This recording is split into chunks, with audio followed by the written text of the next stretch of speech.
Thank you.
Okay, good morning, everyone. Good morning. You're welcome to today's session. My name is Nonso. I just want to welcome everyone. If you can hear me loud and clear, please do so by popping up some emojis.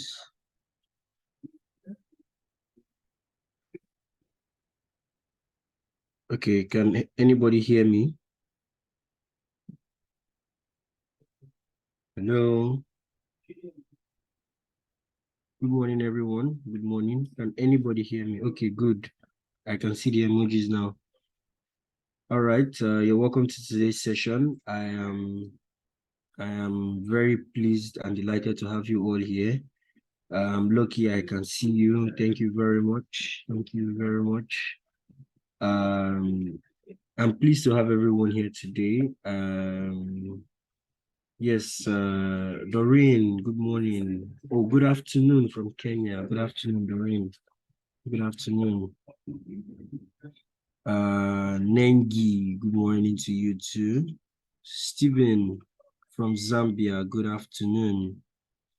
Good afternoon. Lucky, good afternoon or good morning from Nigeria. Samuel, good morning from Ghana. Cindy, good afternoon from Zambia. Collins Ojijo, good afternoon from Kenya. Yeah, that's it. Okay. Smith, joining from Nigeria, good morning to you. Grace, good afternoon from Kenya. Victor, as you can see the nice emojis. Yes, I'm delighted to have you all here. The facilitator will be joining us soon. The facilitator will be joining us soon. Also, Maiwa will be joining us. Maiwa is on the call already. Yes, Lemu Adegbagbo, good morning from Ghana. Hi, also. Yes, Maiwa. Hi, good morning. How are you doing? I'm very well, thank you, Maiwa. Good morning. Yeah, thank you very much. Thank you very much. The facilitator is just around the corner. So it's nice to have a new ring to this. We've been having facilitators from the west side of Africa. So today it's going to be in from the south side of Africa. I'm excited to welcome us to this week. Thank you so much, Nonso, for doing this, and I think as we go on, we'll have others join us. The facilitator will join us anytime soon.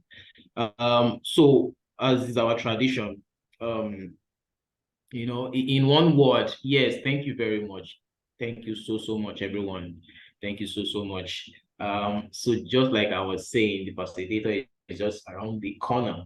Before we kickstart anything, how's our weekend? In one word, can you use the chat, button there to just, tell us in one word, how did your weekend go? Mine was seems easy, right? So when I say easy, it was, between I was just walking and relax. It wasn't stressful, so that's why I said easy. Yeah, okay. Caroline said busy. Brian said, so let me do this. Okay, cool. So Caroline said busy. Brian said restful. Yeah, good morning, Richard Larison. I'm sure that is your name. Please, as we've always, mentioned, if you can rename your Zoom, it really be very helpful so that we can know, especially when it comes to question and answers. Yeah, Shedrack Hagaki said busy. Why did we have busy weekends?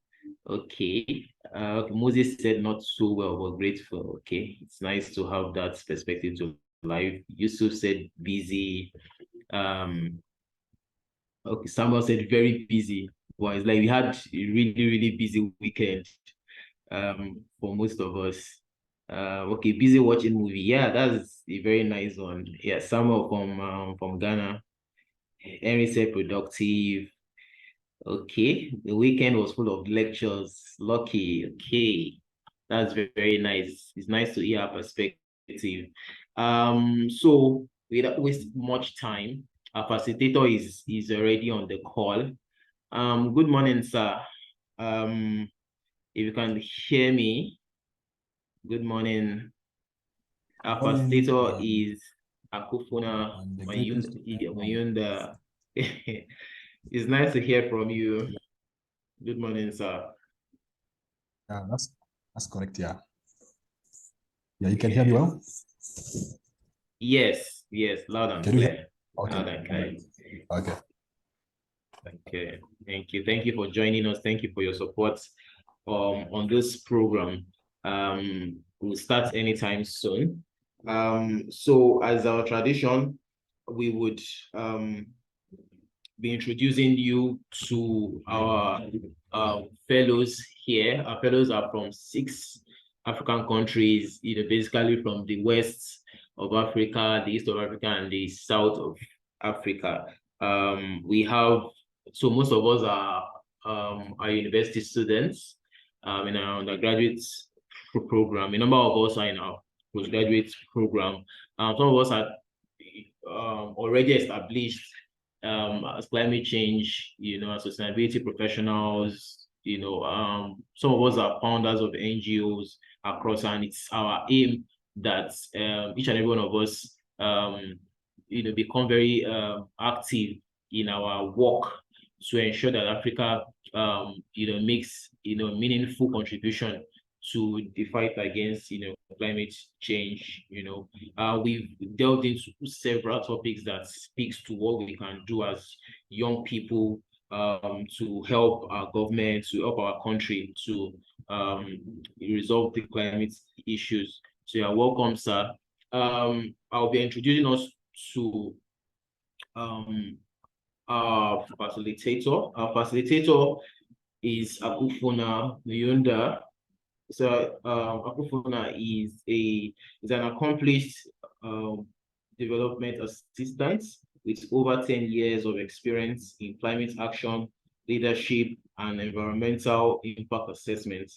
He has made significant contributions as an environmental consultant for CNS Urban Consultants, a reputable multidisciplinary consulting firm focused on improving communities throughout Zambia. Akufuna's expertise and dedication to environmental sustainability has been evident throughout his career. He has played a pivotal role in advancing the renewable energy sector in Zambia while working with Vitalite Zambia since 2015. And the key team member. He contributed to the introduction of the pay-as-you-go payment option, revolutionizing off-grid renewable energy solutions and expanding access to clean energy across underserved communities. He's passionate about environmental conservation. Akufuna co-founded the Young Volunteers for Environment, Zambia, and spearheaded the Clean Energy for Africa projects. In this role, he successfully led initiatives aimed at promoting clean energy adoption, addressing deforestation challenges, and restoring ecosystems in the highly deforested Chongwe districts. With a strong commitment to sustainable development, Akufuna serves as a trained advisor of the SEED BDS Plus Climate Change Adaptation Enterprise Development Program. Its expertise in environmental impact assessments and environmental social safeguards ensures the protection of the environment and the well-being of communities.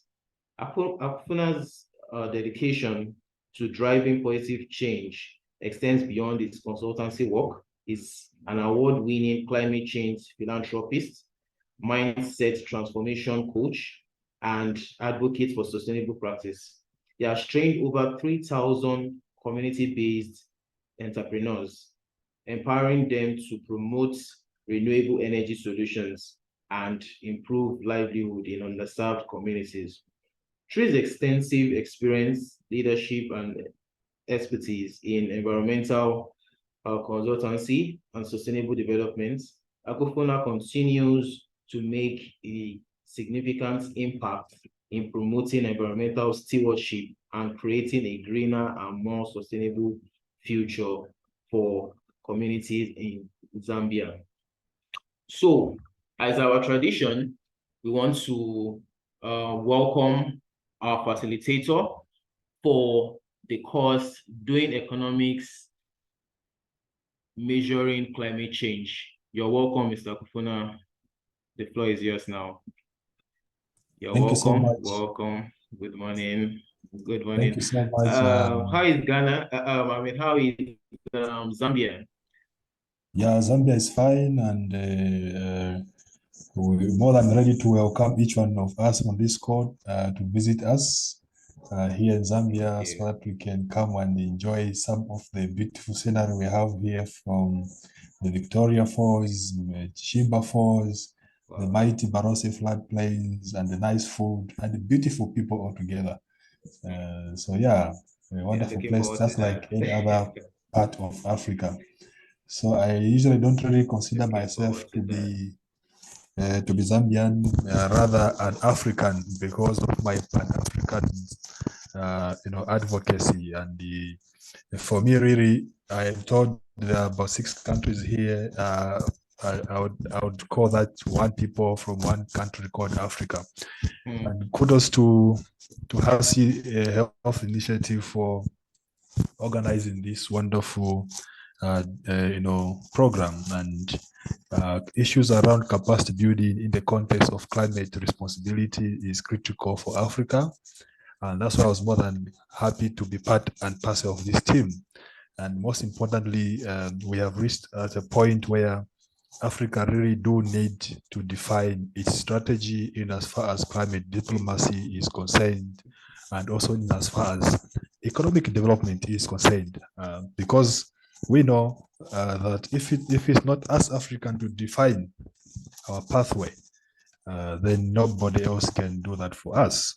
So I believe after this training and many other sessions you have attended before this and those to come, I believe that we'll go back renewed and also strengthened and also energized and challenged to add value to the conversation, hold our leadership accountable, inform policy decision that will really bring about accelerated efforts towards our efforts to build resilient communities in Africa.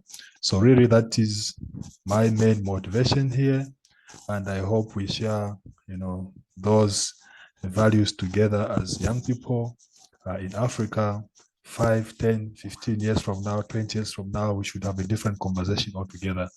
And this is why we are here. So basically, I've been asked to talk about a topic on what you are calling doing economics and measuring climate change. I have a slide presentation, but I can guarantee you that we will have very little to read on the slides, but more of the talking. I know we are a lot here, so it will be difficult to have each one of you speak during the session. But most importantly, if 1, 2, 3, 4, 5 of you can simply come through and we have a shared conversation. I don't know if I can share my screen now. Oh, yes, you can. You can. Yeah, sure. So I would like to also equally be able to monitor the chats as they come. If there are any questions or other comments that would like to come through during the presentations, they are welcome. So for now, let me share my screen.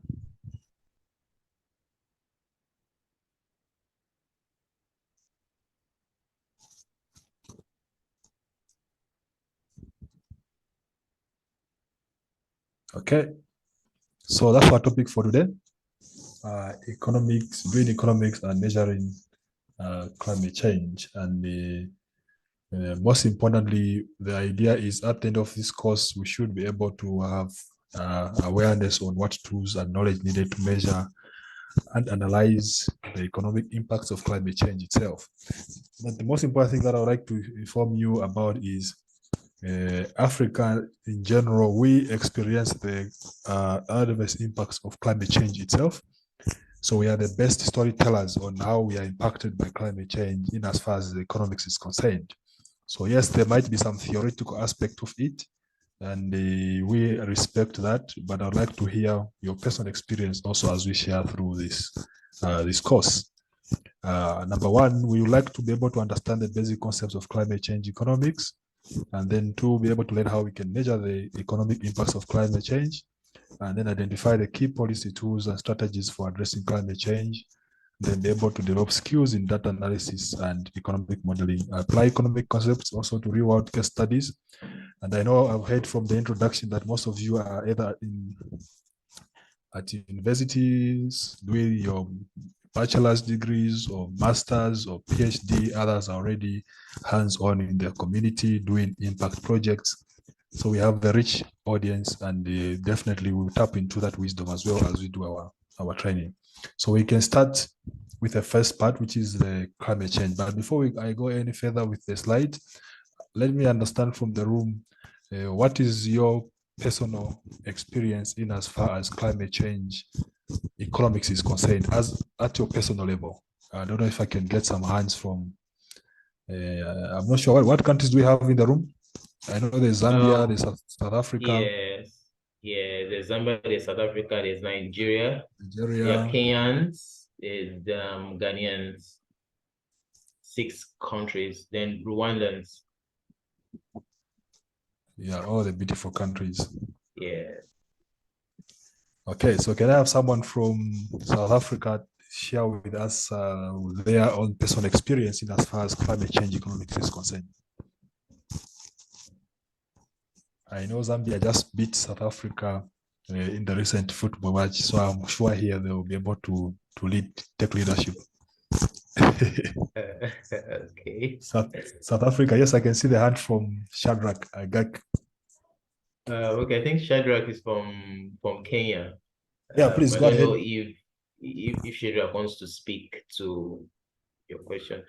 So you can unmute your mic, Shadrach. Hey Mayowa, how are you? I'm fine. Hope you can Good hear me. morning. Oh, it's good afternoon already. So Oh yeah, in but I Kenya. think yeah, besides the time. So thank you very much. I think I appreciate what we are discussing today. For me, my personal experience with climate change, I can say with what we have been having in terms of the high cost of living, the high cost of living, connected to food unavailability because of climate variability, and that has caused a lot of political challenges and issues. but most importantly, food insecurity is a key issue that comes out of climate change. And for me, people are not, especially in Kenya, you know, when I analyze the issues the way they are, when you go to the rural areas where food was always there, now it is not there. But people are not able to link the issue of food insecurity to climate change. And I think for me, that's why this course is very important, and having to build that narrative of how all these issues are interconnected, especially how climate change is, is the foundation if we have to achieve food security, political stability, and economic development. So yeah, we just ended the Africa Climate Summit. Yeah, it was the conversation there was nice, and I think the experience that is shaped from the conversation that happens within the national and the continental level is something very important that we need to take seriously and try to connect the linkages of all the factors and issues. Thank you. Thank you so much, President Ruto. We have President number 4 on the call. I've seen some hands. Okay. Yes. Thank you so much, Shedrack. Okay, so let's hear from Rhoda Ongina. You can unmute your mic. Hi, good afternoon, everyone. I hope you can hear me. Yes, loud and clear. Oh, thank you. So, actually, this is something that we noted, especially here in Kenya. You realize that in the past years, when you look at in the 1970s, 80s, 90s, there was increased production of food. When I say food, I mean food, not just the small quantities of food that we are currently seeing. And you realize that with the change in the weather patterns, especially here in Kenya, you realize that we could plant like twice a year. And nowadays, due to the changes in the weather patterns, like right now, you find that in some areas it's when we are planting, and in some areas they have already planted. So that is a very big challenge. This has led to the increase of prices of commodities, especially food commodities in some of the areas. And you find that we have to import food commodities from other counties, like other countries like Tanzania and Uganda, which you find that currently the tax for importing food is a bit high.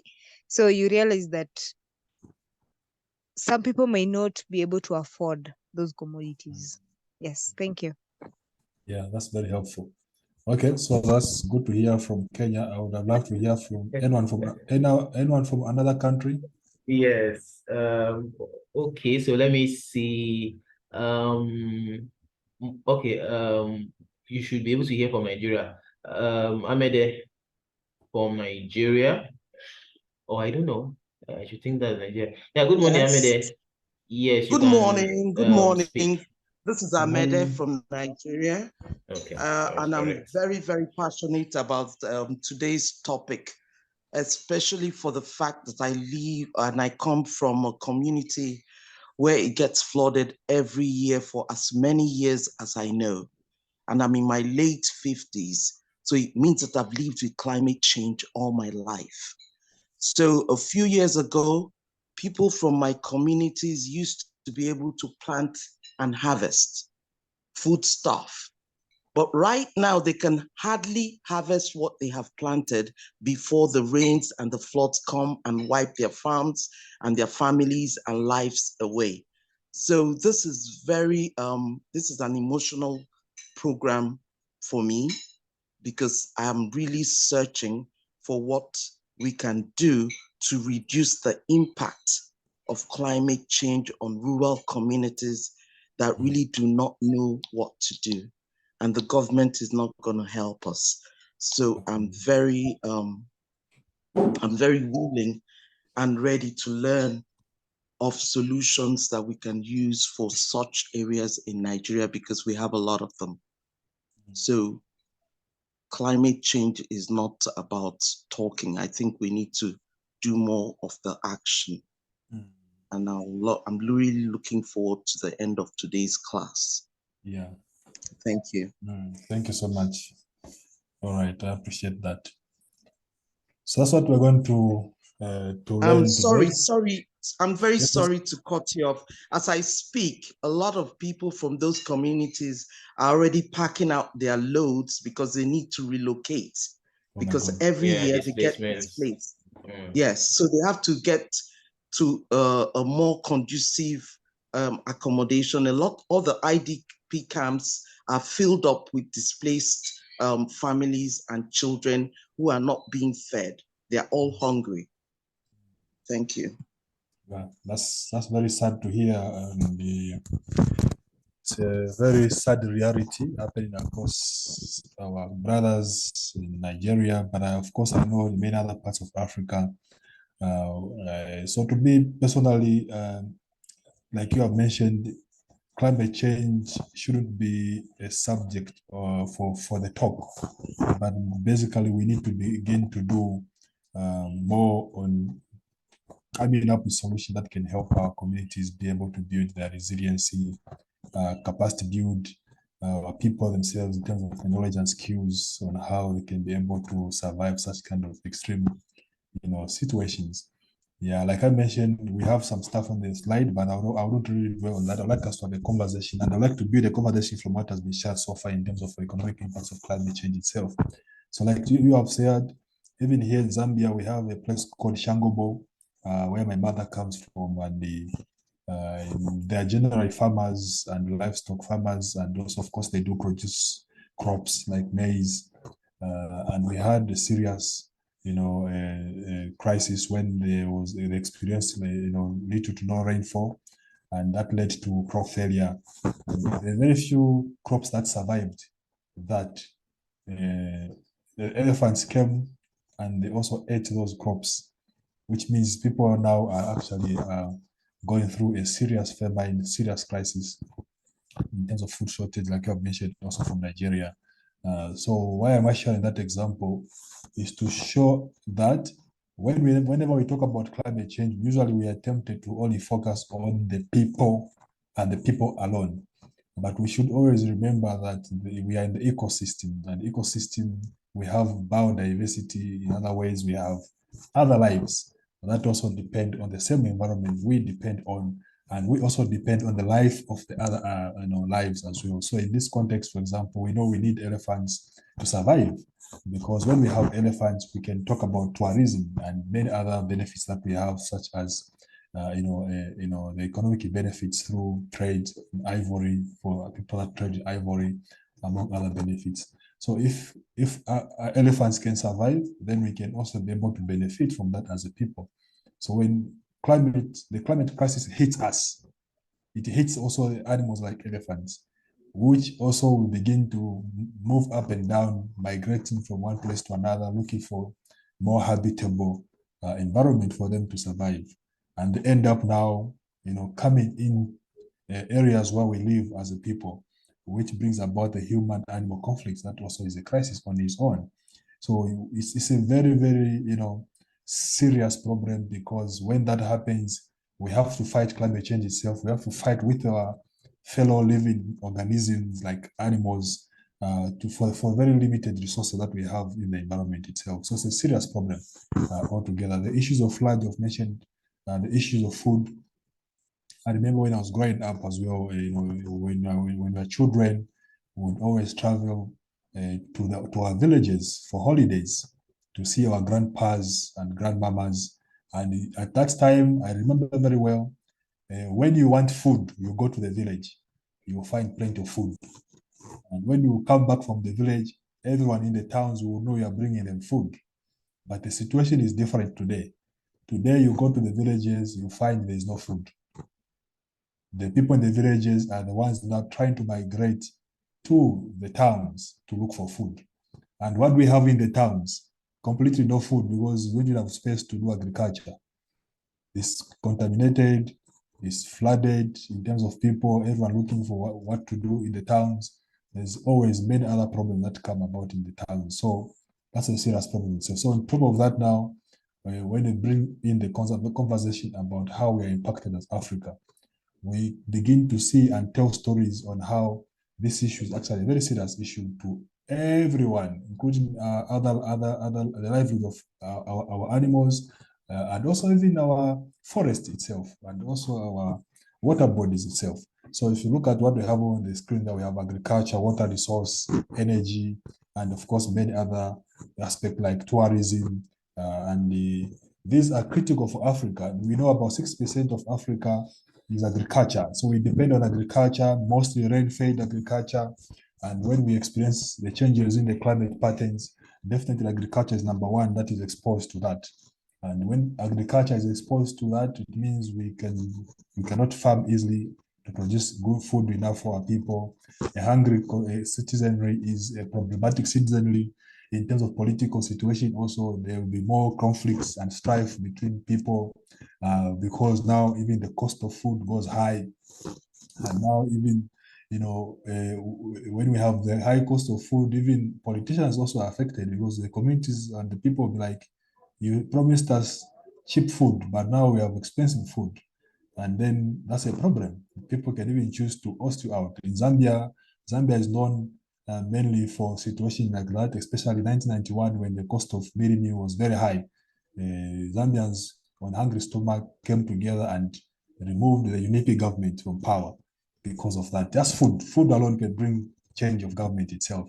So it's a very, very complicated conversation that we have on the table today. And Africa in particular, when you talk about Africa, it's even a more complex thing. So we know that statistics show that the most vulnerable continent here in the face of climate crisis is Africa itself.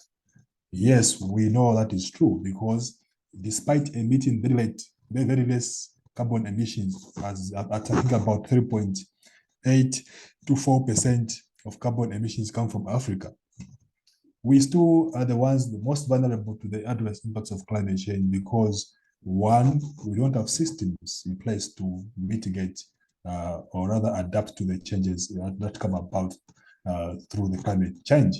And also we don't have resources enough to really build our capacity and resiliency to be able to survive the shock that comes from the changing climate. And this is what puts us in a very awkward position. Let me try to be a little bit controversial. So the situation that we have is now Africa, even when we have the global conversations on climate change, such as the Conference of the Parties, goes into negotiation as a vulnerable party, or rather as a weaker party, because we are more or less like going there to beg for solutions to be given to us. And that's the thing, that's the narrative that I would like us to change as climate leaders in this room. If we are to attain the target of net zero by mid-century 2050, as the Paris Agreement of 2015, we have a lot of work to do. For Africa, and even here in Zambia, I remember a few weeks ago, we went to the streets, in what we call the climate emergency march past. The idea was to call on the president of Zambia to declare climate emergency. Why is that important? It is very important because it's a strategic decision for our country. Also for Africa, it's very strategic for us to declare climate emergency. Like the story shared by our colleague in Nigeria, that's not a story to laugh about.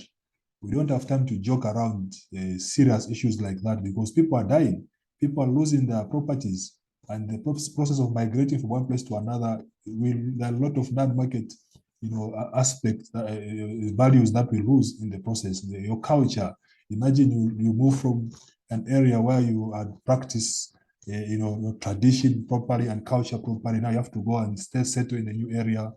You have no idea how to survive there. You don't know where to start from. That's a serious psychological harm that you cause on the people, and that's what we cannot support as change makers in this room. So these are serious conversations that we need to have. So if Africa as a whole was to declare the climate emergency, and I thought that the climate summit should have taken advantage of this first gathering to actually demonstrate that when we declare climate emergency, it means we are making it clear to say whatever we do, whoever wants to work with us, for us, by us, through us, should be able to prioritize the investment in the climate compatible economic and social policies that can benefit our continent as a whole. Which means even at a local level in your respective countries, if there's a budget, it should reflect significant amount being allocated to the activities that help the country build its resiliency against climate change, the activities that help the people build their skills and knowledge to be able to adapt to the changes in the climate itself. As it is now, yes, we are talking about the climate change subject here and there, how it is affecting our economy, but it ends up as a talk show because no one takes it seriously.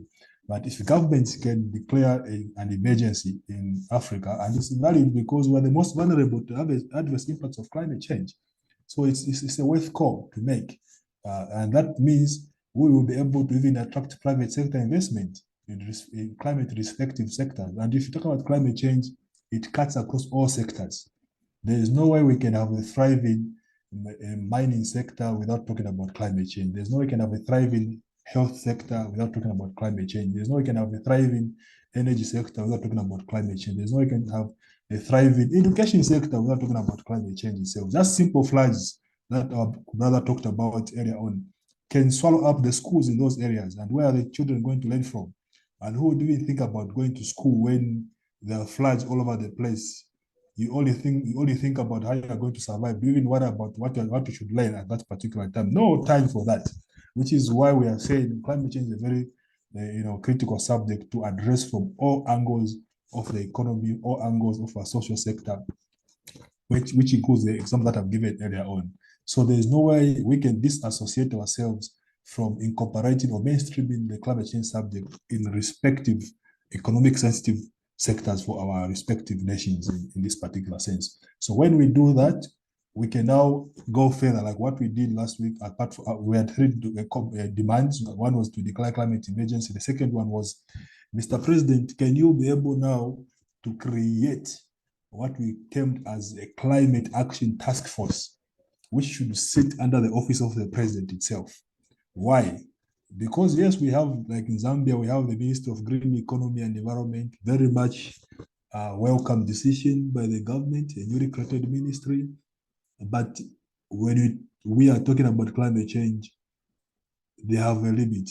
They cannot go and interfere in activities by the Minister of Education, Minister of Tourism, Minister of Technology, Minister of Lands. They are their own ministers also there.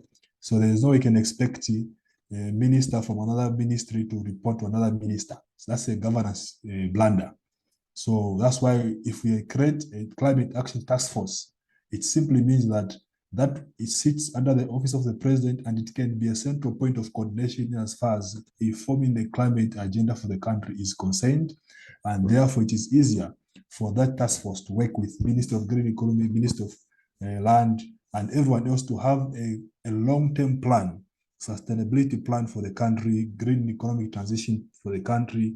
And that is how best we can move faster in that context. Otherwise, if we have a renewable energy technology, Minister of Technology will say it is us who are handling that. Minister of Green Economy will say no, it is us. So there will be actually conflict within ministries in the way they will be approaching the fight against climate change. That will be confusion. I know in other countries they may have different challenges, but already from an institutional governance point of view, there is need to have aligned efforts and joint efforts and strategic efforts to ensure a centralized approach to managing climate-related socio-economic agenda for each and every country that we have in Africa.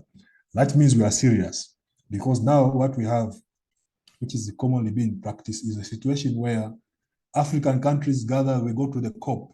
Yes, last year, COP27, Egypt, Sharm el-Sheikh, it was called the African COP. Mainly, we went there to participate as Africa, which is good, of course, but to Africa asking others to act on our behalf. You come back home, there is no localized climate agenda for the country. How much is Zambia financing climate change in Zambia? There's nothing. How much is Kenya? How much is South Africa? Do we have a dedicated climate fund by the governments of Africa themselves to support climate change adaptation projects locally? Before we talk about China, America, Europe giving us $100 billion budget for climate adaptation that we have been asking for, what are we doing back home? So in Zambia, we have what we call the Constituency Development Fund. we have nothing talking about climate change adaptation in that fund. It has been increased from 1.6 million kwacha to now 28.7 billion kwacha. Nothing being talked about climate adaptation. Yet on the other side, we are talking about, oh yes, we are positioning ourselves to ensure that we fight this climate change seriously from all fronts.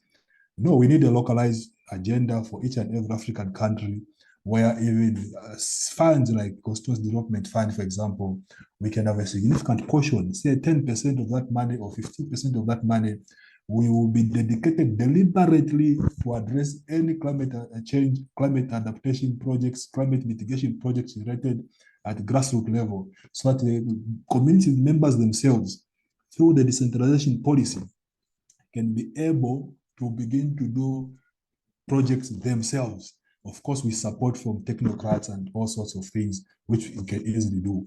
That way, we will be able to prepare our people, our communities to fight climate change from another level. And that way, even when we go out and negotiate and ask for more money, it will be easier because we already have a system that has been established on how we handle finance in terms of climate change. Yes, we know there's some people that needs to pay for the mess that has been caused, the Annex 1 countries, the developed countries.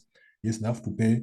But since it's the money, they will decide whenever they will decide to give us that money. So should we wait and allow our people to continue dying and dying and dying and dying and losing properties? Malawi just lost properties recently from that hurricane that affected them just recently. Over 1,000 livelihoods were destroyed, property destroyed.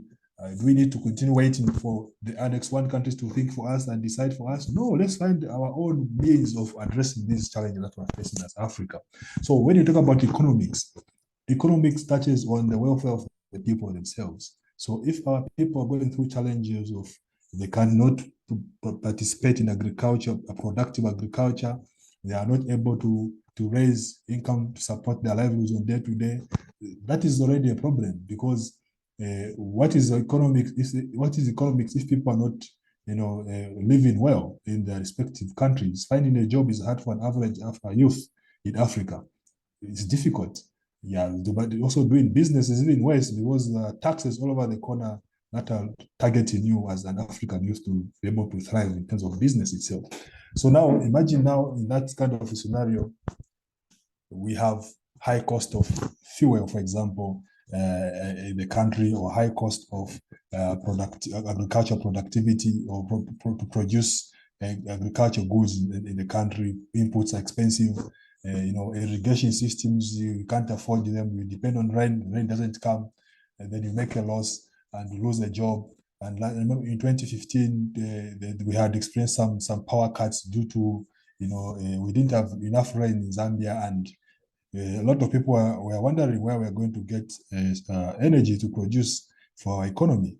The mines, actually, we had about 4,000 people that lost their jobs because of the low power supply. And that means low production because you cannot produce more if you only have power for 3 hours in a day. That means even small scale business people like saloons and also barbershop owners couldn't operate 24 hours in a day. They could only operate for 3 hours in a day, and that means they lose out income, but they've spent transport coming to work. They've also spent money to eat food as they are waiting for customers to come. They go back home with less money because they cannot work full time. They want to buy generators. Fuel is expensive, and to operate a generator is also very expensive itself. And others couldn't afford to buy generators to power their businesses. That is a huge cost on the economy itself. That reduces the take-home income for an average citizen in the country. Imagine you build an infrastructure, you want to invest, let's say, in education, you build a school, and then the floods come and they flush that out. You lose it all at once. What is that? That is a loss in terms of the economy itself. And this is what we are talking about when we talk about economics. But as I mentioned earlier on also, this covers across all other sectors. Tourism, there's no water. Like us in Barosaland, western province, western part of Zambia, we have one of the internationally recognized traditional ceremony called the Kuomboka ceremony, and usually it thrives when we have water. And during times when there's no water, which means it's dry out there, the Narikwanda boat cannot even be paddled to the dry land. So we don't have the ceremony. It doesn't take place. So it actually impacts even our social, our cultural ceremony itself. It is impacted by the changing climate itself. So we don't have water, and that means even the country loses on revenue collected through tourism. The people that come to attend that ceremony are coming thousands and thousands of people from within and outside Zambia, from Europe, from the western part of the world. They all come to Zambia to attend that ceremony. They cannot come because we don't have the water. And that means we lose out as a country. That's the economics impact that we're talking about of climate change. And there are many examples we can give across all other sectors. The other colleague from Kenya talked about food, and now they have to import food from Uganda. And Uganda knows that there's no food enough to feed the Kenyans, and therefore they will increase tax, because that's like an opportunity in terms of business economics and capitalism. So they will increase the tax. What does it mean for the Kenyans? It means food price also have to go high, because if I'm importing from Kenya and selling from Uganda and selling in Kenya, I have to add a markup for my profits.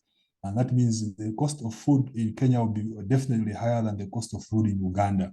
And that means if my take-home salary is small, is peanuts, I just buy one bag of mini meal, I'm broke.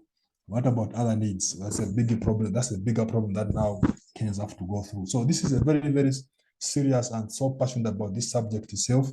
And that's why I would like to ask each one of us now to be able to not only take the knowledge from here, but also be able to apply this in your respective countries. So when we talk about issues of measuring, the economic impacts on climate change, we know it's very complex. And I'll start with saying one thing, which I'll also ask you guys to take home as a challenge. One of the biggest challenges Africa faces today, yes, we know we face the crisis head on, and we're impacted negatively, but we don't have data. Zero data. We don't have any data. Yes, last year we pushed an agenda to introduce a framework to finance loss and damage due to climate change, which was like accepted last year, and that's one of the successful outcome of the COP27. But here's the challenge. How do you know how much money South Africa will need to address loss and damage? How will you know how much money Uganda will need to address loss and damage? How will you know how much money Ghana will need to address loss and damage in their own respective country? How will you know Nigeria, South Africa, Zambia will need to address loss and damage in Zambia? We don't know. We don't have data. We don't have data. So we need researchers. Since I've heard most of you are still in university and others are doing their PhD, masters, others are on the ground, we need to begin to do research and development. Yes, I know the challenge is maybe finance to research and development.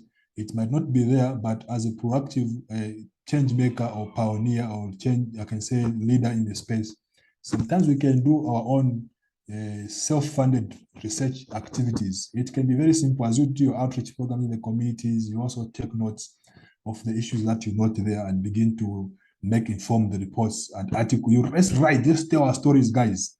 We are not telling our stories as Africa. Let's write the story that I heard from a colleague from Nigeria. That's a very serious occurrence that needs to be told as a story. If I go to YouTube now, I should find that story somewhere. If I go to all these article writers, whatever page, blog pages, whatever, I should find that story somewhere. Okay, if no one hears us there, let's just do videos, let's share them on social media. Let's talk about this stuff. Let's tell our own African story. That is the only way we can get respected. That's the only way our voices can be heard. That is the only way right support can be given to us. Because if you don't talk about anything, you don't say anything, if you find stories on YouTube, if you find stories on the internet, there are African stories told by non-Africans. They're the ones who are telling our stories. You wait for someone from Europe to come and tell a story about Nigeria. That's not right. This is what we should be able to do. We are 186 in this room. Imagine if we all told a story each, or we told the same story 186 times. That means impact. That means someone somewhere will hear our voice, and decisions can be made from that. And that's how we can also influence policy in our respective countries, and also for Africa itself. So that's the biggest thing that we have in Africa: lack of data on the science, lack of data on how we are impacted as Africa. which is making it difficult for us to even benefit from what is to come in terms of the loss and damage financing. So unless we put in place systems that can inform that, unless we put in place policy that can inform that, so that we have dedicated institutions that can help us be able to unpack the situations that our people are going through in respective communities into data that can be used to make decisions, to inform climate finance, to inform equal distribution of resources, to inform our advocates and lobbying, and also to be able to call to action the climate actors and also the polluters themselves, because we can simply point at the data. 1,500 people have died because of the flood that happened in Nigeria, and this means this, and the cost is this. How much is it in terms of the direct damage cost? So direct damage cost simply means we quantify the monetary loss from the climate-related disaster like hurricanes, floods, wildfires. So we should be able to capture such kind of data. We can also capture data like agricultural impacts, for example, assessing changes in crop yields, livestock production, and fisheries due to altered weather patterns, healthcare costs, for example, estimating expenses due to climate-induced health problems like heat stroke, vector-borne diseases, respiratory issues. We should be able to take note of all those issues coming from the health sector, which is why we said climate change is not a one ministry issue, it's an all sector issue. Infrastructure damage, we lose infrastructure every time and then. Do we cost that? How much is that we have lost due to the extreme weather events? Migration and displacement, my colleague talked about it earlier on. We need to be able to estimate the cost associated with relocating people and communities affected by sea level rise, desertification, or other climate-induced changes. Such are issues that we should be able to take forward as the people who are concerned about this subject. Lost labor productivity. Imagine when we now have to fight, drought. We now have to fight floods, which means people cannot even go to work, like we saw from the story earlier on. Who is going to think about reporting for work when there's floods eating up his family and he has to rescue them, move them from one place to another? No one. That is a loss in terms of labor productivity. So this is a cost associated with decreased work hours, especially in outdoor occupation due to heat stress or other climate-related factors. People cannot work because it's too hot. Energy cost itself. We need to be able to evaluate, tell stories that show that we are evaluating the change in energy demand, especially for cooling and heating, and the related economic impacts. We need to tell all those stories. Okay, loss on economic services, ecosystem services. Okay, we talk about market impacts, changes in commodity price. We talked about it from the Kenya example, due to shifts in supply and demand brought about changing climate, and the issues like adaptation and mitigation cost issues. There's so many examples. Issues around risk of assets stranding. So like evaluating the potential loss in value of assets that might become obsolete due to climate change. So for example, if you have a clinic in an area which has now been affected by a flood and people can no longer go there, that's a loss because you have an asset there, which is a clinic, but it's no longer in use because people cannot access it. They have no means of reaching there. Or maybe the road or the bridge has been damaged due to flash floods or storm or hurricane or cyclone. People can no longer access that property or that asset. That's a loss in terms of value. And we have non-market impacts. These are harder to quantify, but it can include issues like cultural losses, loss of biodiversity, reduced recreation opportunities. Sometimes we have situations where young people want to go for honeymoon. They choose those nice places which are good for recreational and also for retreat. But if they're impacted by climate change, there's a loss of biodiversity that really means we lose markets for such kind of services. There's also a lot of other issues from as far as feedback effects, distributional effects, and we can give many examples. So it's not the question of are we impacted by climate change or not. That much we know for sure. Science is giving us evidence. We have experienced the challenges ourselves one-on-one. Even as I'm speaking to you right now, we don't even have power at our workplace because of load shedding, and this is a challenge on its own. So I think I've spoken so much. I would like to hear reflections as we move on to the next part of our subject from what has been shared so far. But my main interest here is to challenge you and me to get on the ground, do something, challenge our leaders, make localized plans to adapt to climate change itself. Let's not wait for the Annex 1 country. Let's do our own part. As Africa, yes, let's continue advocating for more financing and everything else. Can I hear from 1 or 2, 3 people? You can guide me who is available on the list of participants. Yes. I'd like to hear from someone from, I want Charlie from Ghana. If there's anyone from Ghana, it can be nice to hear Ghanaian voice. Anyone from Ghana? So there's a media on the call that has a hand raised, but we've taken Amede's message. So is anyone from Ghana that wants to, chime in something? Or we just allow, okay, so I'm seeing George from Ghana. Okay. Yeah, sure. Okay, so I think he has lowered his hand again. Okay, so let me allow George to, all right. So in 1 minute, if we can do this, it would be really awesome. So let me allow Sylvia to speak. So Sylvia, you can unmute your mic and take it away. Okay, here's Elias. After Sylvia, we'll just allow you. Yeah, Sylvia, you can unmute your mic. Okay. So while Sylvia is trying to speak, Elias, you can mute your mic and speak. Yes, can you hear me? Yes, loud and clear. Oh, hi, everybody. I hope we are all well. Yes, thank you. Yes, I actually came in quite late. So forgive me if my question has actually been answered. But my company, we are in the energy space, renewable energy. And one of the things that we focus on is energy efficiency. As particularly for industrial and commercial clients, people in production, manufacturing, and things like this. And so we have a new line of business called Energy as a Service, which means, they get the benefit of energy efficiency improvements after we survey and audit their property. Without making the investment upfront. So they pay for it from their operating cash flow. This is a climate finance, if you like, mechanism that is quite matured in other markets. But this side of Africa, it's very limited. In fact, there is a program that was launched by the EU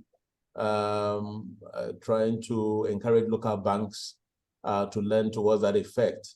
But it's very, very slow. So my question is, I see climate finance is one of the things you are treating in your program. If I wanted access to climate finance for energy efficiency projects in particular, but also renewable energy projects for our C&I clients, and I'm talking, these are clients that have electrical load, 250 kilowatts, sometimes 500 kilowatts, and there are several of them, food manufacturing, candy, water, pure water factories. So how do we get access to climate finance so that we are able to help local industries to make that kind of adaptation and sometimes mitigation that will support climate in the way that we seem to be advocating for? So that's my question. Thank you. Thank you so much. All right, thank you. He's from Ghana, right? Yes, I'm from Ghana, yes. From Ghana. Oh yeah. All right, Charlie. All right. Charlie, what to say? Yeah. Yeah. Yeah. Okay, so do you want to take any other person? Or Yeah, questions or from where? No. You can go to Rwanda. Rwanda, okay. So we've taken Elias. I don't assume that Peter is from Rwanda, but any other person? I know Shedrack is from Kenya, of course. From Rwanda. Okay. Oh, okay. Fine. We just allow Peter to speak so that it doesn't look like we are partial about it. Okay, Peter. Good afternoon. You can unmute your mic. Good afternoon. Give your comments or question, please, in 1 minute. Thank you. Good afternoon. Good afternoon. Afternoon. Mine is not a question, but maybe an input. I'm Peter from Kenya, and I wanted to bring the other element of cost of or the economics of climate change, and this is allowed security in Kenya and perhaps within the region. We are now incurring a bigger cost, especially allowed livestock, because the livestock numbers have been going down. Sometimes our communities have unconventional ways of restocking, so they're having to steal from their neighbors, and it's becoming a major crisis, one that we've never seen before. So it's another cost that we are having, especially in the dry lands of Kenya. We are having a lot of heavy operations, and cattle rustling has moved from a hobby, it's now a criminal activity. And at one time in Kenya, we had to engage the military. So this is another hidden cost of climate change, because there is a constraint in terms of livestock availability. So that's my input. Thank you. Thank you so much. All right, thank you. Do we still have time for another question or comments? So I was asking if we should take someone else that has not spoken before. So let me see. Where is Rwanda? Let me see. Rwanda. Okay, so there's no way I can identify here. So, okay, let me ask Stella if he's from Rwanda. Okay, so Stella, are you from Rwanda? Or go ahead, with your question or comment, please. Unmute your mic. Stella Hassan. Okay. Stella Hassan is not able to. Hello? Yeah. Okay. Yes. Okay. Fine. Good morning. Good morning, everyone. Good morning. Yeah, please. I'm Saleh Hassan from Nigeria, not this part of Nigeria. All right. In 1 minute, please. Okay, sir. Our region, that is northeast part of Nigeria, is facing with a huge amount of climate change, which affect both agricultural and livelihood effect.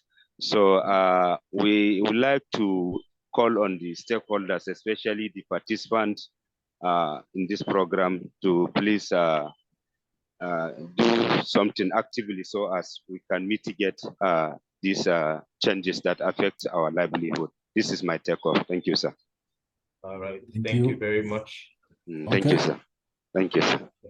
All right. Okay. So thanks for that contribution. And I think there was only one question that I've had, which was access to finance. Access to finance generally in Africa is a big problem. Climate finance in particular. It's a very big problem. And yes, we have where you can go and get finance for your projects. You may need to, first of all, determine specific needs for your commercial clients, like you have mentioned earlier on. And then they begin to, I don't know if you are running as a social enterprise or as a company limited, or it depends on how you are set up also as an organization. Their grants are available. There's what we call equity finance, or rather debt finance. All those are options that you have for yourself, or even a combo of those. So, but it depends on how you are set up as a business. First of all, so I'm aware of what is being referred to as the Energy Access Relief Fund. You can search for those guys. They also give grants, debt finance for projects like yours. We have what we call Beyond the Grid Fund Africa. They also give access to finance. I think there was a call just a few weeks or months ago, and I need to check. They have a page on LinkedIn. You can be able to apply for that kind of fund. And a lot of opportunity in terms where you can apply for funding. We have multilateral funds such as the Green Climate Fund, the hugely political fund. Very good money is there, but very difficult to get access to that money. But depending on how the regulations have been put in your country, some countries don't have accredited banking banks to manage green climate funds. In Zambia, we just had recently Zambia National Commercial Bank being accredited Green Climate Fund. We have the Zambia Industrial Commercial Bank also, which is undergoing what we call readiness package for the adaptation fund. Once that is done, then maybe we'll see more local institutions, businesses benefit from that fund in the green space. So you can do a quick research in Ghana to see if there's anyone running that fund in Ghana, how can you access that? I may also refer to their website, the Green Climate Fund website. They even list projects that they are funding there by country. And then we have the Global Environment Facility, Jeff. They also give some monies. The Adaptation Fund itself, they give some monies, but also you have to have an accredited institution, either in your region or in your country. You can also think about development banks like the African Development Bank itself. They also have specific financing dedicated to the climate sector. You can partner with commercial banks, investment funds, and private enterprises that might offer financing for profitable and sustainable climate-related projects. This is the private sector itself. But most importantly, you have to understand what is your eligibility, and sometimes you may need to partner with someone who is more eligible than yourself to access the financing itself. So generally, access to finance is difficult in Africa, but it's possible, which is why we have continued to participate in conversation to try and unlock climate finance for Africa itself, so that it's easy. I was speaking to a colleague of mine from Europe. He was been wondering how we manage stuff here in Africa, because for them, it's just very difficult to access financing for their projects. But in Africa, you have to go through even the eligibility criteria. They're a new business, will ask you for a 5-year cash flow statement. You need to have a minimum cash flow of about $1,000 of dollars, which simply means you don't apply for this fund. But we are trying to work hard in pushing an agenda to unlock financing for Africa, so that we don't just hear billions and billions of money allocated to climate finance, yet we can't access it here locally. And what we see often usually is a situation where those monies, they are allocated to Kenya, for example, but we find that it's the foreign-owned institutions in Kenya that will access it, and not local institutions in Kenya accessing that finance. So as we participate in conversations that speak to policy, we can begin to inform policy on climate finance to ensure that it is accessible and we should be localized, so that we don't have foreigners coming to Africa and then they are the ones eating the same money should go to Africa. Then they just send reports that they've done projects which you can't even see. So I saw, yes, there are a lot of people giving finance for climate change, there are grants, sometimes there are programs also that support that, and I would encourage you to look out for them even online. I can see we're running out of time, but we're actually almost done. So there are just few terms or key concepts that we can just quickly run through that speak about the economics of climate change, stuff like greenhouse gas emissions. We should know what this is by now. Basically, these are gases that have the ability to absorb and trap heat. One of the most predominant ones is carbon dioxide. We have methane, we have nitrous oxide, we have water vapor itself, and a lot of them. And basically, the whole idea here is when they are emitted into the atmosphere, they're able to create a layer of greenhouse gases up there, meaning the heat that is trapped by the earth and reflected by the earth from the sun, in terms of heat and light radiation from the sun, it is trapped by the greenhouse gases, and therefore it remains within the atmosphere. of the earth, and thereby leading to the increase in the global average temperatures for our planet, consequently leading to climate change itself. Phrases like climate change mitigation, basically here we are talking about everything that we can do to reduce emissions of these greenhouse gases into the atmosphere. So whatever project that you do and have a direct impact on reducing the amount of greenhouse emissions in the atmosphere, that activity falls under the category of climate mitigation. So when we say we are mitigating climate change, that simply means we are stopping anything that can cause or increase the amount of greenhouse gases in the atmosphere. So we can talk about projects like renewable energies that my colleague in Ghana is doing, which speaks to energy efficiency and carbon pricing. Carbon pricing here, basically, we are talking about whoever is the industry where you use and produce carbon should be taxed. So if you have a car, for example, in Zambia, you have carbon tax. So you pay the carbon tax, which goes to government. The challenge with that fund is we don't know where it ends up. Yes, it is remitted, but where it ends up, we don't know. We can't see where it goes. So as we do our advocacy, also we can ask for a dedicated climate fund by the country, so that we can say all the carbon tax that is paid by citizens should go in that fund, and we should have a report on where the money has gone in fighting climate change itself. So, but that's one of the tools that is used. Land use management, you plant more trees, it means they'll eat more carbon or sequestrate more carbon from the atmosphere. That is climate change mitigation. Climate finance, any financial resources needed to support climate change falls under that category. And we have carbon pricing, which we talked about earlier on, and we have a lot of case studies there and examples from Africa.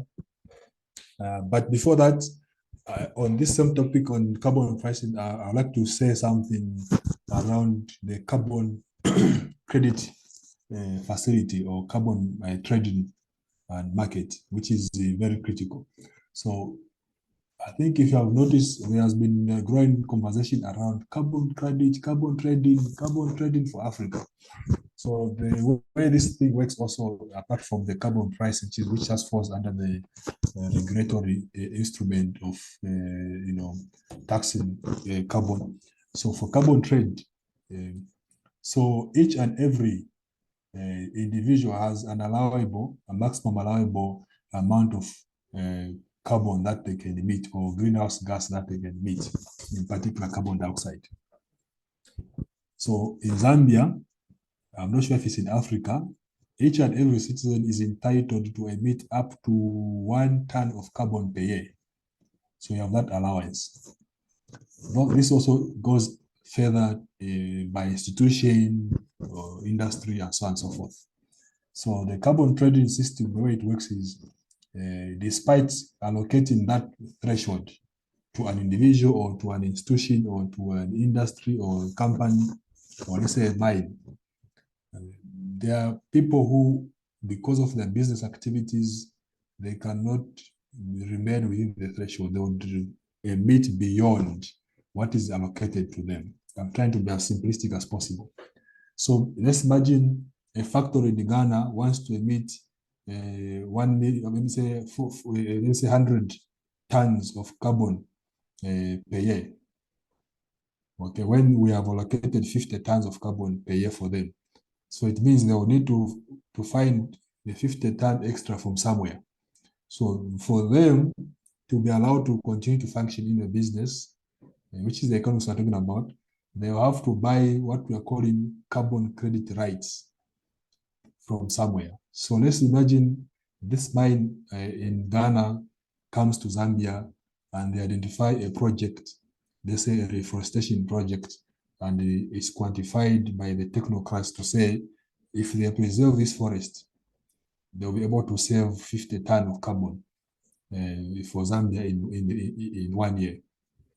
So the mine in Ghana will have the right to emit up to 100 tons of carbon, because they are offsetting the extra balance 50 tons through the carbon project, that carbon credit project that they are doing in Zambia under reforestation, because this is what we are calling the cap and trade instrument. So cap and trade simply means there's a cap but you can trade off whatever remains extra. So they can buy off my rights as a Kufuna here in Zambia. Since I only emit, instead of 1 ton, I emit 10% of that. The rest it remains unclaimed. So that can be sold off to that company in Ghana, which needs more to emit. So that's how the system works. So there should be someone emitting less so that someone can emit more. And the one who is emitting more should pay for the one who is emitting less. That's how the system works. So, but we have seen low participation of Africans in the carbon trading markets, and most of the brokers in that space are foreign owned, and even the banks that participate in that are foreign owned. Very few Africans actually participate in that. So, as one of our agenda after this conversation, it can be nice to see some of the participants here go out there and voice out the need to increase participation from African-owned institutions, citizens in the carbon trading markets by informing policy decisions from a government level, from regional level, and business perspective. So that banks like Rabobank, which is I think one of the most popular banks dealing in carbon trade, can also allow other banks like or partner with other African banks to manage the carbon trading program for them with them. So that is another avenue which is providing an opportunity for Africans to participate likewise. So beyond the thinking that climate change is a crisis, actually in my advocacy and my activities, I've stopped calling it a crisis, but it's a climate opportunity. So there are a lot of opportunities that have been birthed because of the crisis itself. So if we shift our mindset from, oh my God, this is a problem, to, oh my God, this is an opportunity, then we can begin to see how we can build and strengthen our economies as Africa in the face of the climate crisis itself. How can we provide a business case that can thrive in the face of the climate crisis itself? How can we be able to create access to clean water in our communities? And by providing that, we raise income that can support businesses and livelihoods of the people. That's economics we're talking about. And the agriculture, how do we ensure that we can power irrigation with solar instead of relying on diesel or fuel-powered machines to water our crops? That is the business itself. Who is going to supply those equipments? We need to begin to produce those equipments locally here, so that when we do so, then we are attracting revenue to our country. We are also creating jobs. What we are creating is green jobs. And that's an opportunity we should be able to see. Climate education itself is a very large space. The knowledge industry is growing. And I think we need to also look at, and this is what Africans should know. Apart from the agricultural industry, apart from the mining industry, we also have the knowledge industry. The knowledge industry is a very lucrative industry that we have underutilized in Africa. People sell knowledge, and there's a lot of money that goes to knowledge itself. So let's also begin to think about knowledge as an industry. We have a lot of nature-based solutions in Africa and a lot of indigenous knowledge that is untapped in Africa. If one of you or some of you can come together, work out something that can inform, a validation of that knowledge, that local knowledge or business knowledge, and the documentation of those nature-based solutions, we can have a go-to place if you want to find out more about Ghana and its nature-based solutions or business knowledge. People will pay for that. That is knowledge. Consultancy is a business. People pay for consultancy, and we can support in policy making, we can support business development, we can support research and development by being able to equip ourselves with that kind of knowledge, which can bring value to ourselves economically. And that's what we're talking about when we talk about opportunity in the space. Yes, earlier on I started by saying we have a problem because there's lack of data, but the opportunity is we are all in the tertiary education, we are researchers, then we're supposed to be answering that question ourselves through our research and activities like that to add value to ourselves. We are looking for data on how many households have been lost due to the drought that we experienced in 2015. And if you're able to answer that question, then someone should be able to pay for that value you're providing. So we have the opportunity as a people. So let's also begin to think about this as an opportunity. And this is how we can build our economies better as Africa.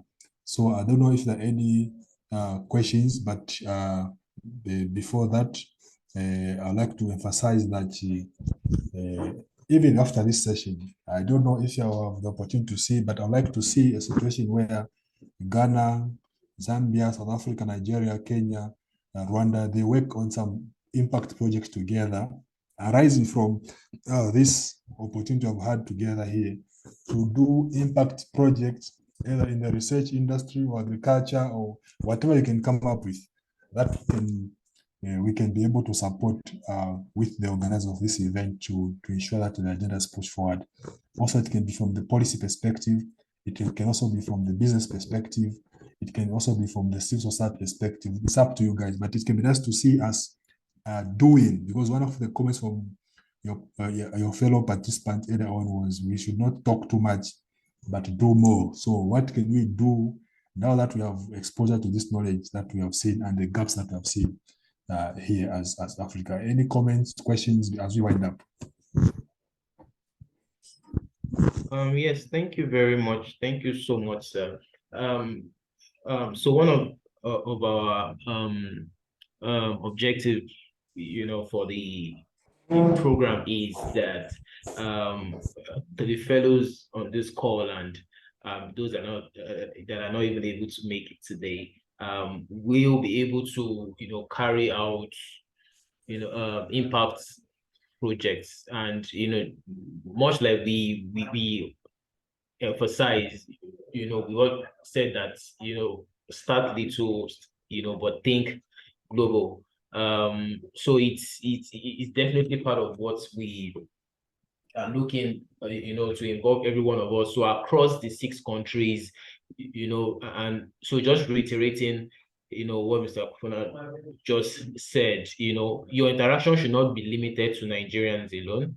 If you live in Nigeria, it should not be limited to just your country of residence. You use this platform on the Telegram group. We want to see more engagement, because that is where everybody is, aside where the general country groups are. So interact more, share ideas. Nobody's going to steal your ideas. And just still adding to it, while we are reviewing your proposals, and for those that have not been able to submit their project proposals, please, we have till tomorrow, I think Tuesday, to do that.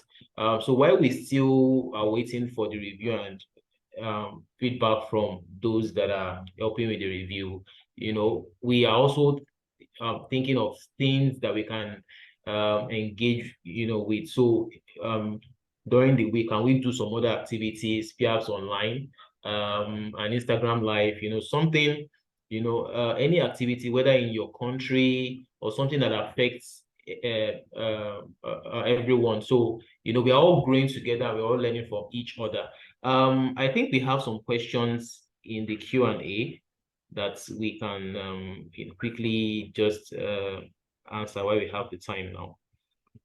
I don't know if you can take questions from the Q&A, sir. Yeah, please. So there's a question from Cosmas Okelo, okay? It says, how do we ensure that we have balanced our budgets, given climate change financing, so that we do not end up pulling away resources from? So I think this question is about how do we work with balancing the national budgets so that we have enough for climate change financing, and it does not then starve other sectors, of their budgetary allocations and things like that. I don't know if you. Yeah, so basically, for that, most important thing is design your project in such a way that it answers an economic question. Design your projects in such a way that it answers an economic question. Once you do that, and you're able to demonstrate that it is scalable and profitable, even if the government does give you money, the bank or some private sector somewhere can give you money for that. So let's begin to, yes, it's good what we do in civil society, where we write proposals to request finance to go and plant trees, and then we forget, then we come back again, we write another proposal to go and do a talk shop in a school. Yes, we should do those things, But at this level, I would request you people to begin to think business, not really just okay, we talked and that's the end. We talked to 1,000 people, that's the end. The conversation should be we empowered the 100 women who were charcoal producers. Now they are able to do sustainable community gardens, and they are making money for themselves to support their children. That is our project. And when they sell, they give us 10% for administration fee after they have been sustainably, after they have been successfully implemented their project and they're making profits. And we continue to support them with capacity development, business reporting, and profiling. Those are kind of projects we should talk about. Projects that should answer an economic question, demonstrate scalability. That we need innovations like that. What is the alternative to charcoal? That is affordable, that can be easily accessible, and everyone can buy into that. That's an economic question that you're answering there. And if you can have that project designed, whether government has money or not, you can find money somewhere. Someone will be willing to invest in your business. You can go to what we call debt finance. There are commercial loans that you can access, even grants actually. I see a lot of adverts for green innovations that are happening. Personally, I'm just from pitching my idea last week under the Zambia National Commercial Bank inaugural Green Innovation Challenge, and I pitched well, and hopefully I'll get the first prize, which is a lot of money to kick off a business, and we begin to scale up the business like that. So let's share information, let's engage. Please don't work in silos. That is old-fashioned. I know this is my idea alone. I'll work on it alone. It will take 10 years to start to reach stage 1. But when you work in partnerships, in collaboration, and be honest when you do so, you can move faster. Within a year or 2, you can see results, because I'm not a technical person, but if my partner in Ghana is very good at tech,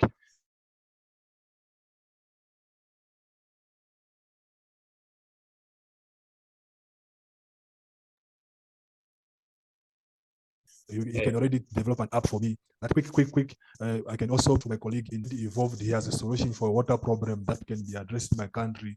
Instead of me designing a new solution for my community, I'll just partner with my colleague from Kenya and say, hey, my friend, yeah, that we can do in Zambia as well. How do we do the modeling, the business modeling and the partnership? Then that same technology that's already developed in Kenya can come to Zambia, and we meet. That's business. Let's talk business, guys. Let's make money as Africa. Climate change is a crisis that has brought opportunities for us. Let's take advantage of those opportunities by working together, and we can look for money if we work together. Because today there are people that can fund, but if you go there alone, be myself and I, it will take you 10 years to receive even the $5,000. But if you go as a consortium, as an alliance, as a team of partners, or that way you get money quickly. People will trust you easily because they can see you are not alone, you're working as a team. So that's my response to that. There's a lot of places where I can get money. Yes. Thank you so much, sir. Thank you so much.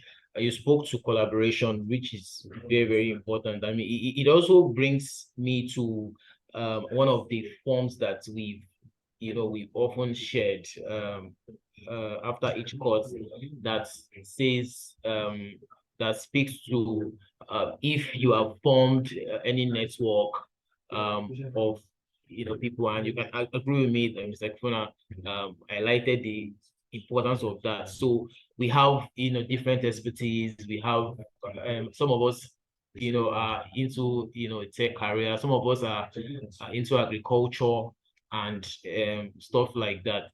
We can always work with ourselves to bring up ideas, to move our fights forward. And he also highlighted the importance of, bringing up the business case to your impact project. When you seek for fund, every investor, every investment, comes with a dividends of some sort. So you want to make your investor know that it's a viable project, it's something that will bring returns, either directly to them or indirectly to them. Yes, you're doing something good, but you should also think in that terms to the business case. Let me see another question here. So let me see this. Okay. Let me see. While we wait for our facilitator to rejoin the call, I think he had a bit of a network thing. Does anyone still want to speak to what has been discussed? So far, I think we are really enjoying ourselves today. So if you would like to make any contribution, please raise your hands, and I'll gladly relinquish the mic to you. So in 1 minute, that is our tradition. Let's just say something to this. Yes, Mr. Shedrack. You can mute your mic. Yes, Shedrack, you can mute your mic. Hello, and the panel, the speaker.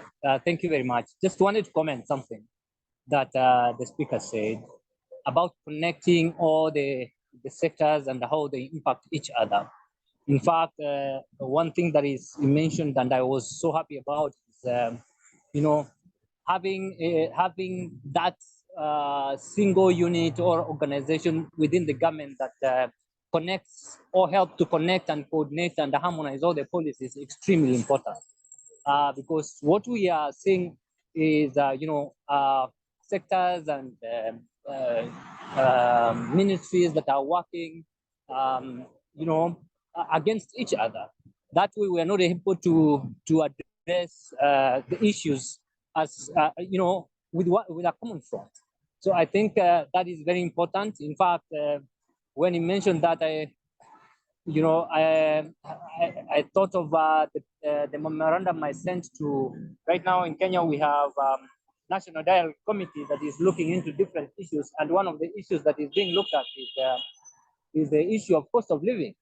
So, having a unit that is able to link the systemic issues and how one investment in one area is going to affect the other is extremely important. So I like what he said, and we should, all of us, try to think in a system way, such that whatever actions that we are taking is not only impacting one area, but in different areas of our sectors as we address climate change. Thank you.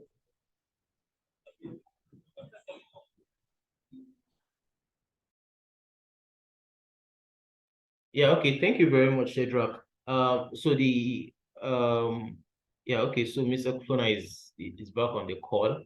Anytime from now, we should be rounding up this the session for today. So I'll just allow him to just continue from where we stopped. Mr. Kufuna? Yeah, sure. Okay. Yeah, I'm using my phone for internet, so someone was busy calling and disturbed my connection. But I'm back. Okay. I missed out, but I found some good conversation ongoing. Yeah, but I don't know if you can hear one or two more reflections. I'm looking at the content we have. Actually, we have covered almost everything that we need to cover for today. I would like to hear from people. Okay. So someone else wants to speak. Halumba. Yeah. Good afternoon. Good afternoon. Good afternoon. Sorry, please, in 1 minute. All right. Thank you. Thank you. Well, thank you very much, Mr. Moderator, and thank you very much, Mr. Kufuna, for the presentation. My name is Halumba. I'm based in Zambia, the Copperbelt province. So I'm just wondering why in this sector, the government in the West, especially the Western countries, have not really invested so much. When they have invested so much in other sectors, for example, in health, they are pumping in a lot of funds for health programs. But what about this sector? When they know that Africa is really contributing very little in terms of environmental degradation. So why are they slow in terms of at least funding programs in this sector. I think those are my thoughts. And I also would love to have contact details for Mr. Muyunda so that we can further the discussion. Thank you. Right, thank you very Kalumba much. kapati ziko mukambiri.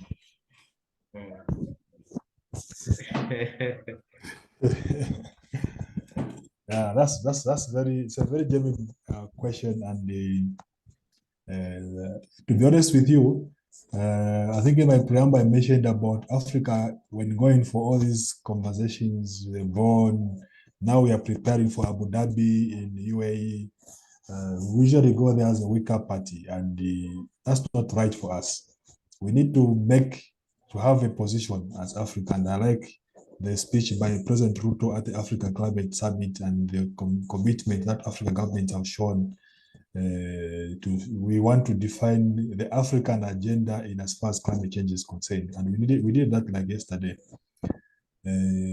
I may not have a straight answer to your question, but from my own little experience and little exposure, the biggest thing that we have in Africa as a whole is I think we look at climate change more as a social issue and less as an economic question. And the moment we begin to look at it as an economic question, we'll begin to ask economic questions that will lead to economic commitments, which can lead to increased financing in the sector itself, like you have mentioned. Let's speak the business language. And we look at all these Western countries, they are speaking business language. And if you are talking about climate change investment, renewable energy investment, you will see that they are still doing some core somewhere, or rather they are investing in fossil fuels, yet paying us money in the form of carbon trading. So they are saying, okay, us will emit, but we'll give you Africa money, so that us we can continue to emit. So there's no one who goes to a negotiating table pushing the interests of others first. They always push their own interests first. And that's why we need also to start pushing our own interests as Africa first. So if they want to work with us, we can put it outright clear to say, not commitments, but actual climate finance specific for Africa and accessible by African-led institution and organization. That is our ask. And I think that way we can have a joint agenda as Africa, which can easily, I think, be pushed forward and we can get material results from that perspective. So yes, let's talk about our efforts from the social perspective, but also most importantly, let's look at it from the economic perspective. It's a business. Climate change is a business. It's a leadership question, but most importantly, a business question.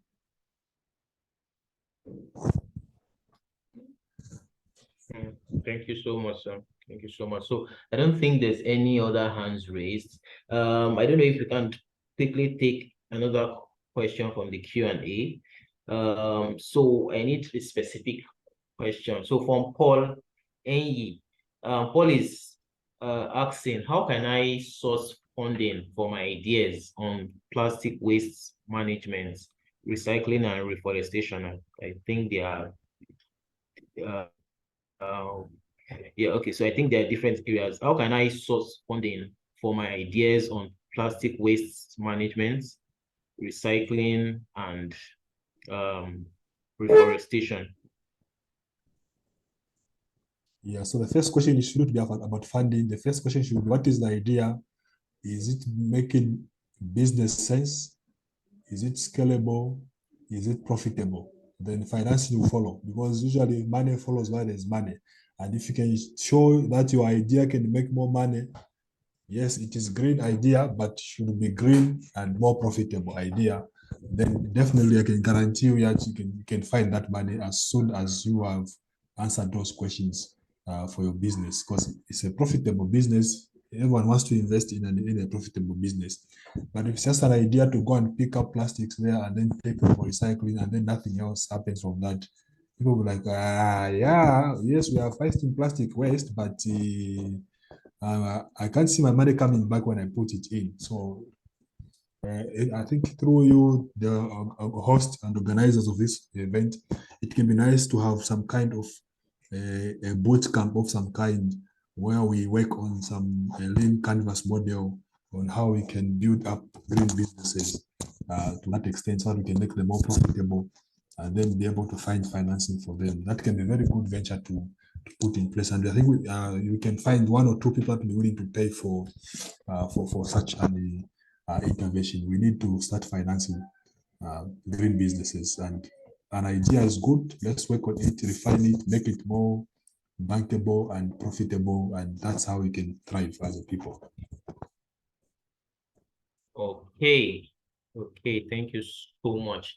So, quick one to jump on what Mr. Kona just said. So while we are still waiting for feedback from our projects, and then you're free to also suggest ideas. I know I've had some discussion with some of us on what we can do, and some had said that we can do some kind of workshop and things like that. So if you have some interesting ideas on what we can do, especially those that are something that is focused on empowering us as business people, leveraging business opportunities, it's highly welcome. You can just drop it on your country group, and we can do something about that. So we need some ideas. Just either this week or next week, we can do a special session where we invite somebody or an organization that is perhaps is into say recycling and can really take us through that value chain, from the raw material to then making something really, really economically viable and that can be used as a source of livelihood. We really, really appreciate those ideas. I think the last question here is from Ruby Cretius. Okay, is it the last question? Okay, it's not actually the last question, but we just go on. So from Ruby Cretius, she says, how can we make climate change create opportunities for youth to add value and opportunity? Okay, so how can we make climate change create opportunities? Okay, that question is a little vague, but I don't know if you understand the question, sir. Yeah, basically, she maybe wants to understand how we can maximize opportunities from the climate crisis itself. So there are many avenues where you can maximize opportunities from the climate question itself. Most importantly, it tackles all sectors. You can do a project on children and air pollution, for example. Gather statistics of how many young children are affected by indoor air pollution or even outdoor air pollution. The statistics can inform your business case. You want to bring that intervention of maybe air quality monitoring tools or some kind of a project that will help reduce the number of cases registered under indoor air pollution, outdoor air pollution of children. So it's a children health issue. And actually for Ghana, there's been a clean air fund. Clean air fund is headquartered in Ghana, and those guys, they have a lot of money that they can give for any projects around clean air, which can be air pollution or deforestation. Such kind of projects, even health and children, they can give you such kind of money to do such kind of projects.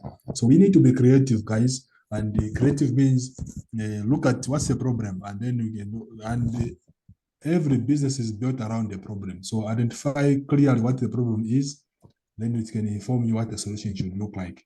Then you can be able to build up a case from that. And that can be a scalable idea and a business that can sell out there. There are many areas you can talk about climate change and gender. There's a lot of money going through to gender nowadays. And we can talk about how many women are affected by the climate crisis and how are they surviving. Maybe women have lost out their jobs or they have to go back to work. A lot of things that we can tell around how climate change has impacted women. You gather a few statistics on that, develop a business case, you access money in the gender space. You can talk about climate change and education, climate change and the health in general, climate change and agriculture. You can even streamline it to a specific crop or product or region. Many things that we can do. We can talk about water and sanitation, the crisis that comes through that in terms of climate change. How can you resolve that as a problem? That is a business case that you can put forward and get money from that. You can do anything in the space. There's a lot. You can look at it from the policy perspective. There are a lot of policy gaps in the climate space. It's more or less like a new concept for us in Africa. So we have a lot of questions and answers. So if you can do a policy that can be sorted out there to inform decision making at governance level, that's a business case you can put forward for yourself. You can establish yourself as a consultant in the space. You can establish yourself as an environmental impact assessor, and that there's money also that comes through that. In Zambia, I think the revised Environment Management Act of 2011, revised in 2018 August. There's even a provision to register as an environmental impact assessment consultant, which means all these developers, when they come to Zambia, they can hire you, and that's free money for yourself. That's the knowledge industry. Let's learn the right stuff. There's big talk about ESS, which is environmental social safeguards. It's a new concept. People are paying a lot of money for that. World Bank projects, it's mandatory to have ESS components. There are no ESS experts in the space. Let's be ESS experts, and will be paid good monies to do projects in terms of that. There's a new concept around ESG, environmental social governance. There are very few experts in that space. Let's invest in the knowledge industry so that when you're looking for experts, you'll be the only one or two, or you will know a colleague in the other country that is an expert. That's how we build opportunities from the crisis itself. There are many questions and answers, and we want you people to be able to answer those questions. In terms of project development, you can do project anywhere, anyhow. Project in Kenya might have been done and started in Kenya, but it is new in Zambia. Bring it to Zambia. Don't be afraid to share ideas. A project in South Africa might have been tried and tested in South Africa. Let it go to Rwanda. Let it go to Ghana. You can make yourself be more, resourceful as a team. And for example, I might have a good idea here in Zambia, but there's no money in Zambia. The money is in Kenya. Why should I keep the idea to myself? I'll talk to my colleague in Kenya to say, since there's money there in Kenya and I know, and the solution is here in Zambia, can we present this solution in Kenya and get the money in Kenya? Then I will be one of the beneficiaries as a shareholder of that business case.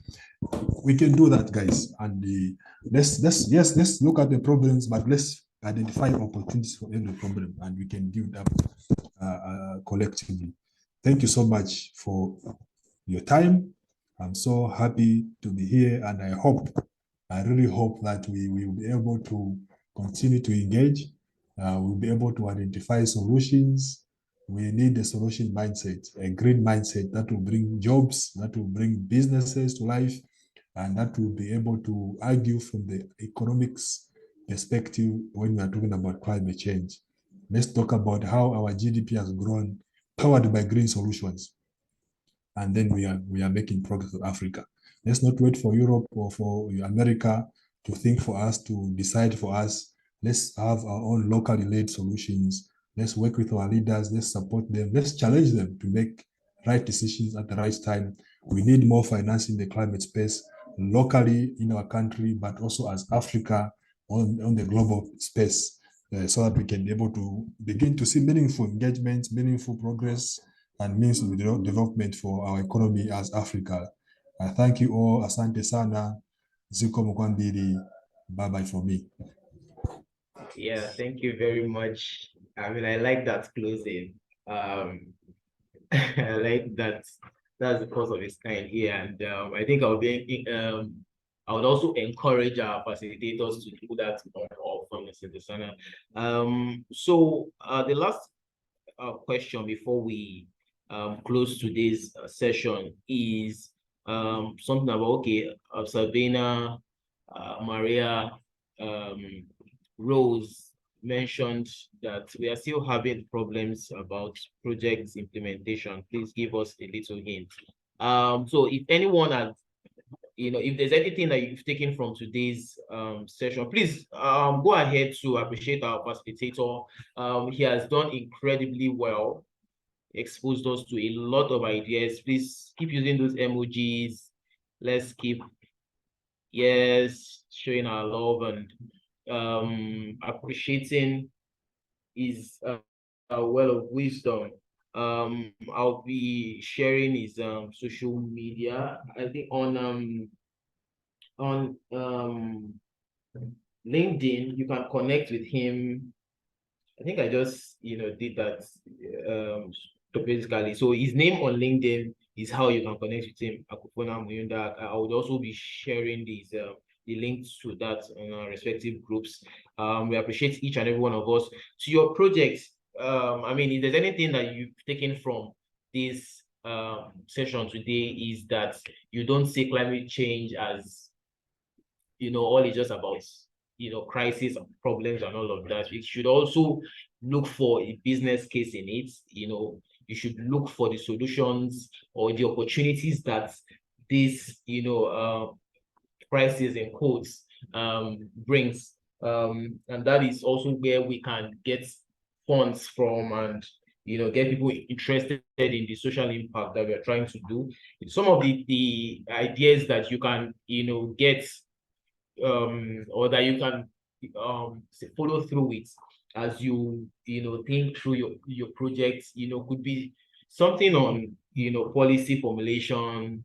You could do some kind of research. I mean, it's not just, I'm not just saying that just go ahead to just do cleanups alone and then radio talks. There are different ways that you can impact your communities and contribute to this to the solutions. This thing really, you can do a publication, you can fashion out ESG solutions for businesses in your country, and it's really going to be one of the things that we hope to achieve. And we are going to be bringing Mr. Kufona to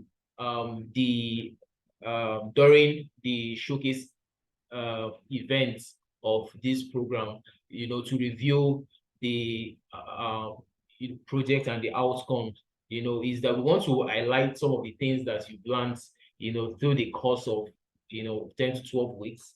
So your project really has to be very, very thoughtful and something that brings solution. Really, is not going to be business as usual. Another thing that you can do, okay, I talked about ESG solutions for businesses. You could also think through about entrepreneurship, right? Something for the youths or the adolescents. Our facilitator talked about you trying to match sectors. You could do something that speaks to gender equality and so many things. There's just so much ideas, to go around today, and I cannot express my excitement enough that we're able to make it to today's session. So from me, sir, thank you so much for being able to honor our invitation. The organization really, really appreciates this that you've done for us. If there are no other questions, I think this is a very safe place to end this call. I don't know if there are any last message from the facilitator. And you still want to say something, sir? Yeah, no, just excited, happy that the team, to see the energy in the team. And I just want to mention that I'm more than happy to assist anyone who is working on some projects in developing their projects for their businesses to make sure that it's sellable. And yeah, just reach out, then we can see how we can be able to work together. Okay. Otherwise, I look forward to a renewed Africa. Yes. Okay. Thank you so much, sir. Thank you so much. Thank you, everyone, for being a part of this call. Thursday is another day that we do this again, having Mr. Kufona to take on this same topic, but trust me, it's not going to be the same experience. new ideas, new perspective will be shared. So we encourage each and every one of us to be on the call Thursday to bring on your specific question, bring on your business related questions, and let's grow together. We appreciate you, we love you, and we say that have a pleasant day. Is bye from me. Bye everyone. Thank you, Mr. Kufuna. Is bye Bye-bye. from me. Thank you. Have a pleasant day, sir. Bye.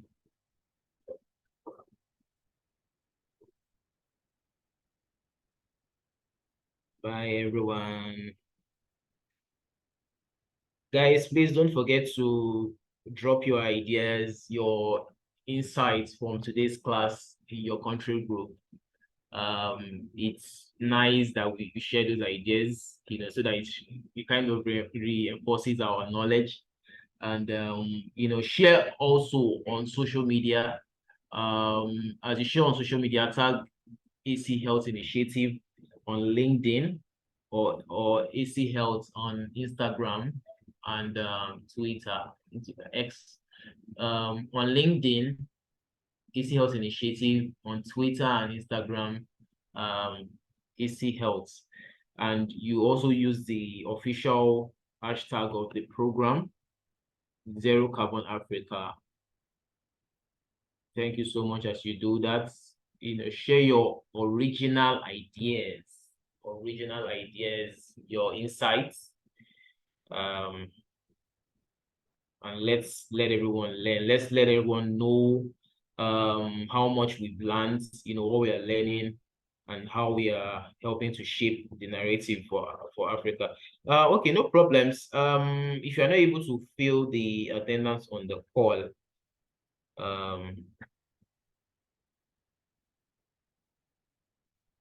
so let's see this. And definitely we share the